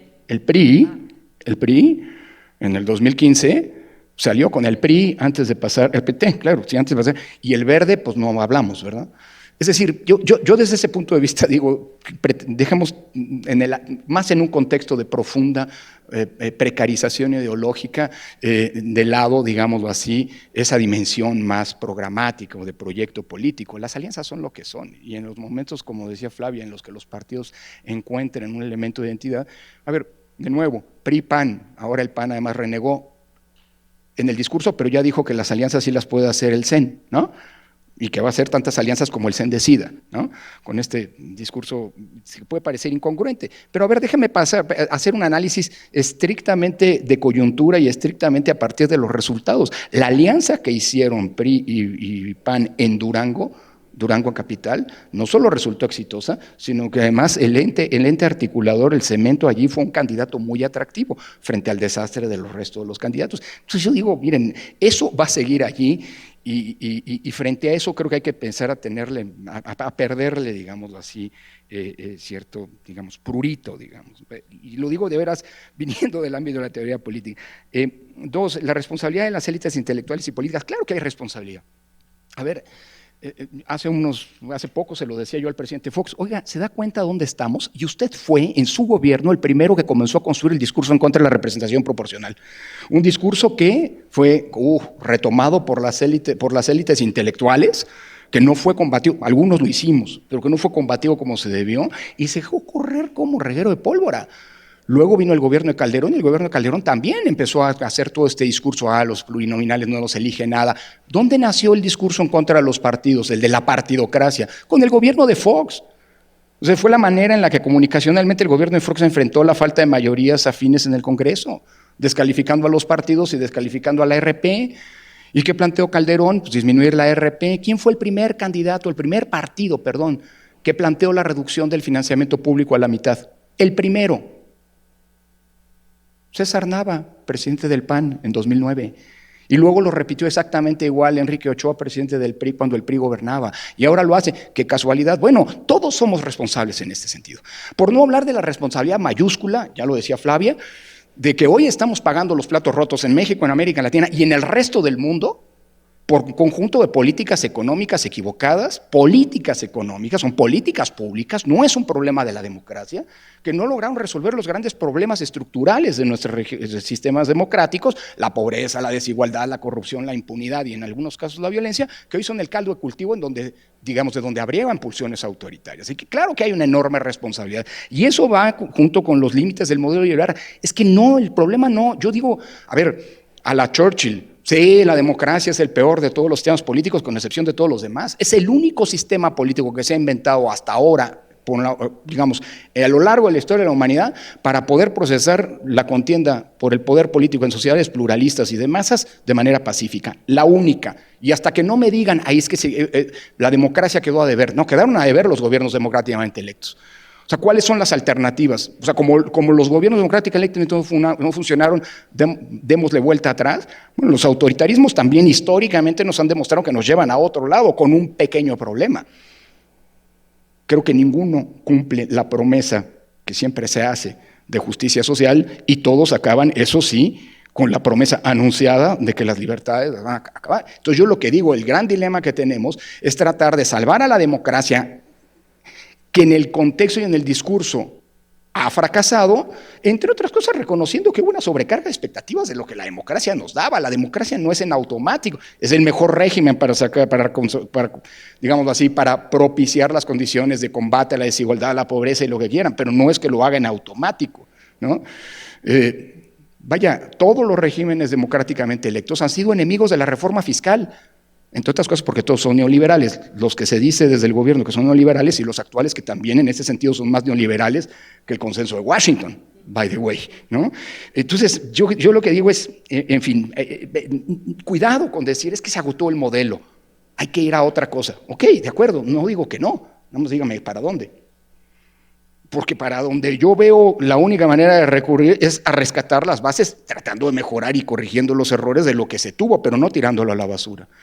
De alguna manera es acabar tirando el niño con el agua sucia. Y solamente un par de palabras con la consolidación de Morena y su hegemonía. Miren, yo creo que la aspiración está allí, ¿eh? Y la aspiración del discurso hegemónico está cotidianamente allí.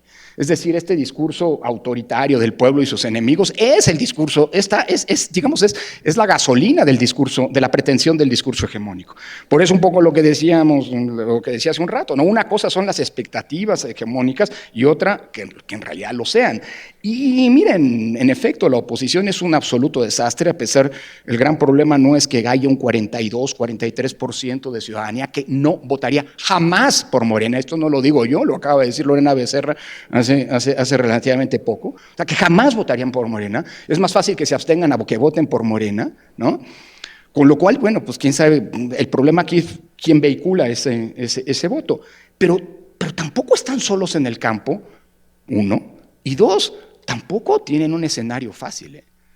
Es decir, Morena tiene un enorme problema por resolver en sus pretensiones hegemónicas, que es un partido profundamente desinstitucionalizado, a diferencia de lo que fue el PRI, y profundamente caudillista.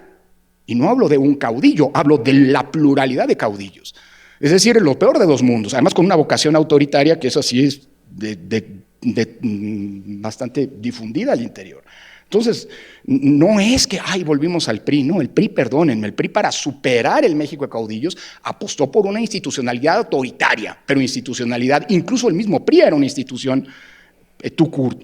Morena no lo es. El contexto del vecino del norte y el Tratado de Libre Comercio y cómo nos va a ir, quién sabe. El contexto de crecimiento económico prácticamente nulo, quién sabe. La renuencia neoliberal a hacer una reforma electoral, ahora resultó que es más neoliberal Enrique de Quintana que el gobierno de la República. Enrique lo quiere mucho, no nos faltaba, no creo que sea neoliberal, ¿no?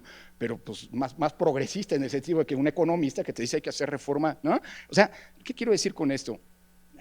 No la tienen tampoco tan fácil, el crimen organizado, la presión de los vínculos evidenciados del crimen con el Entonces, o sea, si esto es un partido hegemónico, no sé, pero yo pienso en los grandes partidos hegemónicos y en los grandes aspirantes y concretadores de gobiernos autoritarios de hace un siglo, y estos les falta mucho, aunque las ganas les sobran. Gracias, Lorenzo. Esperanza. Sí, gracias. Bueno, en relación a las alianzas, estoy de acuerdo con ustedes, siempre han sido pragmáticas de los dos bandos. Nada más agregaría que, bueno, el sistema electoral también tiene incentivos para formar coaliciones electorales, entonces, pues vamos a seguir viendo ese fenómeno, ¿no? Lo vemos desde hace muchas elecciones y bueno, creo que esa va a ser la constante también por ese factor institucional. En relación a las posibilidades de que Morena se consolide como un partido hegemónico, yo creo que eso pues depende de muchas cosas, voy a decir generalidades. Uno es la coyuntura, creo que ahora Michoacán pues es un foco rojo y es una llamada de atención. Ahí tienen, digamos, un movimiento bastante crítico y adverso, y eso probablemente va a expresarse en los niveles de aprobación del gobierno. La presidenta sé que tiene todavía un alto nivel de aprobación, pero bueno, hay que ver cómo se van a evaluar rubros en específico del gobierno, ¿no? Creo que algunos han descendido justamente como el control a la violencia, entonces bueno, creo que de eso dependerá, pero también depende de la reforma electoral. Si desaparece la representación proporcional, creo que Morena tiene muchas posibilidades de consolidarse como un partido predominante o hegemónico. Yo creo que esa es la clave, ¿no? Lo que les mostré, bueno, pues el partido que gana por mayoría en más de la mitad de los 300 distritos, pues es Morena, ¿no? Aunque en algunas situaciones sí con mucha competencia, digamos, con el segundo lugar. Pero bueno, creo que la reforma electoral es clave y pues lo saben, creo que Morena lo sabe. Me preguntaban a mí sobre… No sé si entendí, ¿cuántas capitales tienen 3.5 partidos? No sé cuántas capitales tienen eso, porque el índice se aplica en realidad a los distritos.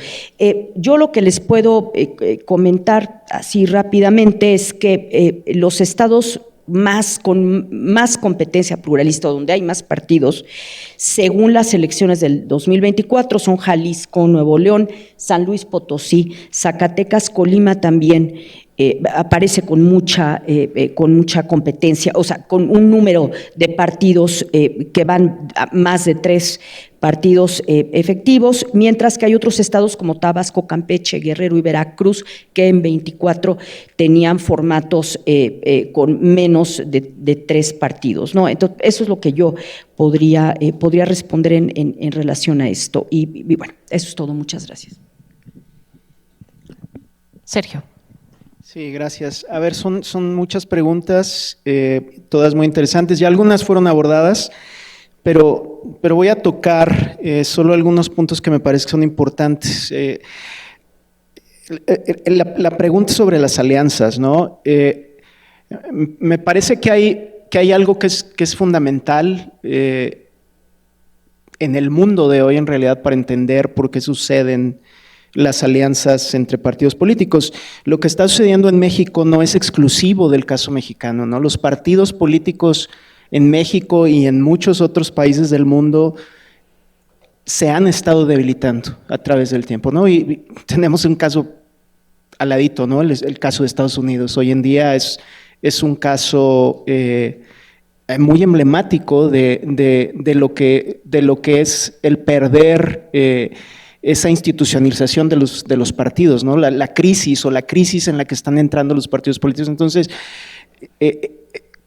en México tenemos 2, 3 partidos relativamente bien institucionalizados y luego tenemos varios partidos satélites que obviamente tienen estrategias pues, para sobrevivir y ganar uno u otro asiento, de aliarse con, pues con el mejor postor en realidad, ¿no? La consolidación de Morena, ya se habló mucho de esto. Yo creo que hay 2 cosas que no se han dicho y la primera tiene un poquito que ver con la institucionalización del PRI de la que habló Lorenzo, y es las élites partidarias, ¿no? Una de las características de las élites partidistas en el PRI es que eran muy disciplinadas. Y lo que hoy vemos en Morena es una historia distinta, ¿no? Tenemos muchas pugnas internas, entonces yo creo que un elemento fundamental para ver si va a existir la consolidación de Morena o no es qué pasa con tantas pugnas internas. Y esto es normal porque pues vienen de todos lados y en realidad no es un partido que tenga una ideología muy establecida, ¿no? Hay muchos actores, muchas élites políticas que tienen muchos intereses muy distintos y bueno, habría que ver qué pasa con eso. Si logran resolver sus problemas y sus pugnas internas, pues eso les va a ayudar, ¿no? a mantenerse en el poder. Si no logran hacer eso, entonces van a tener problemas, porque la hegemonía viene de poder institucionalizarse bien. Y lo otro es que yo creo que ha tenido mucha suerte, porque ha encontrado condiciones propicias también para ganar elecciones, ¿no? Hoy en día México es un país, a pesar de todo lo que se habla de los neoliberales, pues que tiene una macroeconomía muy sólida. No ha habido crisis económicas en México, ¿no? Habría que ver qué pasa cuando vemos la volatilidad del votante mexicano, que es bastante alta, pues como bien lo decían ya mis colegas, 45% de las personas nunca votarían por Morena, ¿no? Y a lo mejor 6 o 7% de esos que hoy sí votan por Morena, pues cambian si efectivamente hay una crisis económica que les hace perder el trabajo o les afecta su bolsillo. Entonces, yo creo que hay muchos factores, ¿no?, que pueden explicar esa consolidación. Un poquito más hacia las preguntas que me hicieron a mí. ¿A qué se debe que haya más competitividad en el nivel municipal? Esa es la pregunta del millón en este momento y es justamente la pregunta que está tratando de responder mi estudiante. Yo creo que, o nosotros creemos que hay 2 avenidas potenciales para responder a esta pregunta.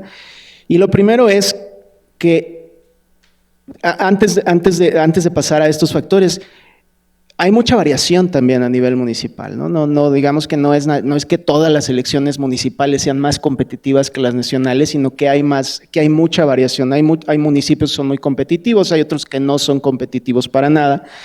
Y nosotros creemos que esta variación en la competitividad se puede justificar, por ejemplo, por el financiamiento que reciben los comités locales de los partidos políticos, ¿no? Hay mucha disparidad y justamente aquí, conectado con la pregunta anterior de las élites políticas, las élites a nivel nacional deciden cuánto y cómo llega el dinero a los comités municipales para las elecciones. Hay municipios que son más estratégicos que otros y entonces eso puede ser un factor que explique esto. Y la otra obviamente es cómo está organizado el partido a nivel local.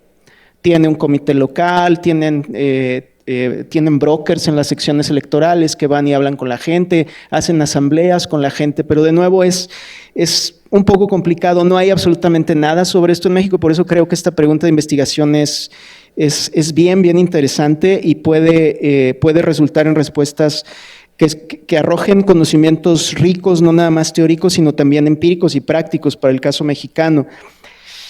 No apunté bien la pregunta del crimen organizado, pero la última pregunta tiene que ver con el nivel de análisis. Yo creo que aquí la respuesta es, depende de la pregunta de investigación, ¿no? Depende de qué es lo que estemos queriendo responder. Yo creo que para ciertas preguntas, mirar al nivel municipal o al nivel seccional o al nivel estatal es mejor que mirar al nivel nacional. Eso obviamente depende de la pregunta que tengamos en mano. Gracias. Pues muchísimas gracias. Ya cerramos a tiempo, organizadores. Nada más sí quisiera pues pedir un aplauso para los panelistas, creo que fueron extraordinarios.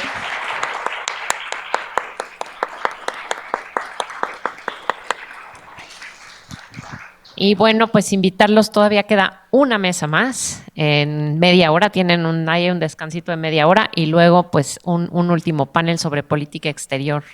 Muchas gracias, de nuevo muchas gracias.